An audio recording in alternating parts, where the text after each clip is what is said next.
حصاد الجنوب أهلا بكم.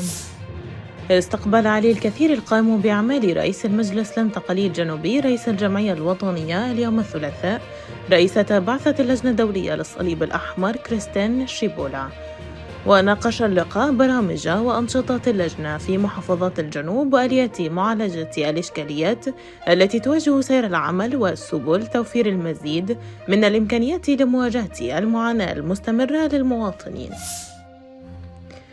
افتتح أحمد لملس محافظ العاصمة عدن برفقة مؤمن السقاف عضو هيئة رئاسة المجلس الانتقالي الجنوبي اليوم الثلاثاء ساحة العروض في مديرية خور مكسر بعد إعادة تأهيلها بتمويل من البنك الدولي.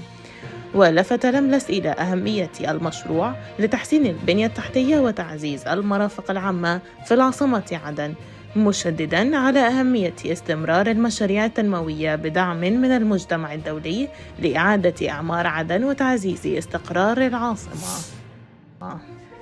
افتتح أحمد لملس محافظ العاصمة عدن اليوم الثلاثاء مشروع إعادة تأهيل نادي التنس العدني في مديرية الصيرة.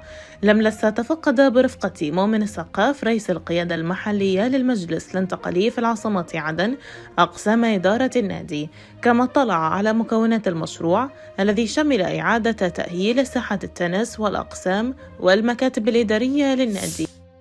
أحبطت وحدات من القوات المسلحة الجنوبية اليوم محاولة هجوم لميليشيات الحوثي الإرهابية في جبهة طور الباحة حيفان الحدودية شمالية محافظة لحج. مصدر في اللواء الرابع حزم أشار إلى أن اشتباكات دارت في عدة مواقع منها الحسيمة والكرب والممشاح، تمكنت خلالها القوات الجنوبية من التصدي لهجوم الميليشيا، ما أسفر عن مصرع عدد من عناصرها.